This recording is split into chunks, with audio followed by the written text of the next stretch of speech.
Englishes. English. Who needs that? I'm never going to England, declares Homer in an early episode of The Simpsons. Sorry, Homer. Anyone using this book does need English. In fact, most of us need a variety of Englishes. The academic English we're expected to use at school, the specialized English we use in particular academic and professional fields, and the colloquial English we use in various other communities we belong to.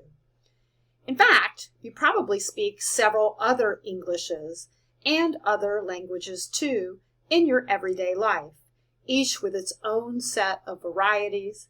In academic writing, as in everyday conversation, you may sometimes add a word, phrase, or more from another variety or language.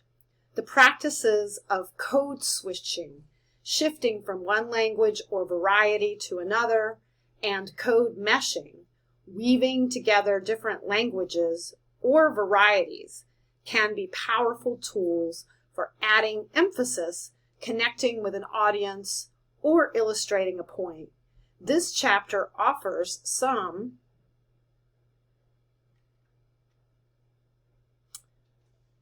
mixing formal and informal.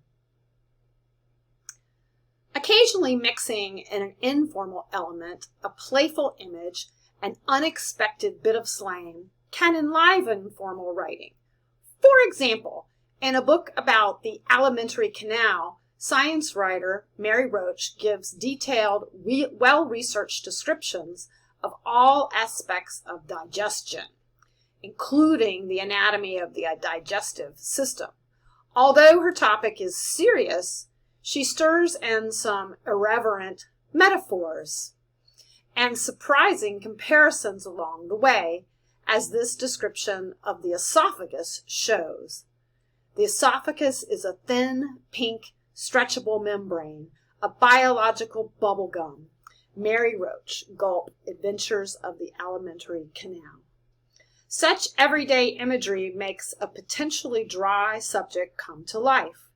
What's more, the information is easier to remember. Quick, what color is your esophagus? You remembered, didn't you?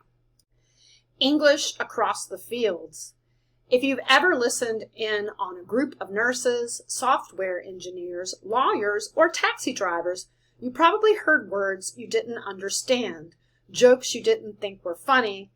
All professional fields have their own specialized language. Restaurant staff, for example, have shorthand for relaying food orders and seating information. In this example, from an essay about blue-collar work, UCLA professor Mike Rose describes a restaurant where his mother was a waitress. Fry 4 on 2, my mother would say, as she clipped a check into the metal wheel. Her tables were deuces, 4 tops or 6 tops according to their size. Seating areas were nicknamed. The racetrack, for instance, was the fast turnover front section. Lingo conferred authority and signaled know-how. Mike Rose, blue-collar brilliance. You might not know what deuces or 4 tops are, or maybe you do, but it's language Rose's mother knew her colleagues would understand. On the other hand, specialized language allows professionals to do their work with greater ease and efficiency. On the other hand, it marks and helps construct a community around a certain field of work. English across regions. Have you ever wished that British TV shows had subtitles? The characters are definitely speaking English, but you may have a hard time understanding them. Every region has its own accent, of course, but there may also be words and expressions that are unfamiliar or mean something different to those who don't live there. In Australia and parts of Wisconsin, for example, a bubbler is a drinking fountain. In India, the hall is the part of the house known in the United States as the living room. In the U.S. South, y'all is the way many folks say you all. Country singer Miranda Lambert, a native of Texas, uses y'all frequently in her Twitter feed, such as in this tweet to pump up interest in one of her albums. I've got something up my sleeve for y'all this week, Miranda Lambert. In choosing to use y'all, Rather than the more standard you, Lambert emphasizes her Southern heritage and establishes a friendly down-home tone. Other regions as well have their own forms of the second-person plural. In Chicago and New York, you might hear use, and in Pittsburgh, it's yins. And local language is widely understood in the regions where it is used, though it may sound strange to people from other places. Using regional language in your writing can be a good way to evoke a place, such as in Lambert's, can demonstrate pride in your own regional roots. If you aren't familiar with the regional language of the place you're writing about, though, you should do careful research to be sure you're getting it right. Englishes across cultures and communities. Some varieties of English are associated with a particular social, ethnic, or community. Black or African American English is perhaps the best known of these Englishes. Not all Black people in the United States use it, and those who do may not use it exclusively. Not all of its users are Black themselves. All of its users, however, follow the conventions and rules that make this variety of English consistent and recognizable. Linguist Geneva Smitherman has written extensively on this variety of English, often using the language itself to support her points. See how she uses both academic English and Black English to establish her authority as an insider and drive her point with a stylistic punch. Think of Black speech as having two dimensions, language and style. Consider Nina Simone sing, "It be's dat way sometime." Here, the language aspect is the use of the verb be to indicate a recurrent event or habitual condition, rather than a one-time only occurrence. But the total expression, "It be's dat way sometime," also reflects Black English style, for the statement suggests a point of view, a way of looking at life, and a method of adapting to life's realities.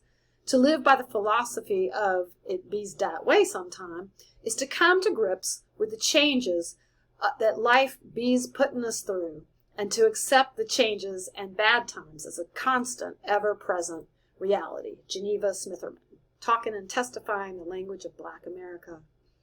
You'll notice that the use of the verb be, as Smitherman explains, allows the word to carry a nuanced meaning that is simply absent from other varieties of English. People unfamiliar with that usage, or Black English in general, may dismiss it as incorrect.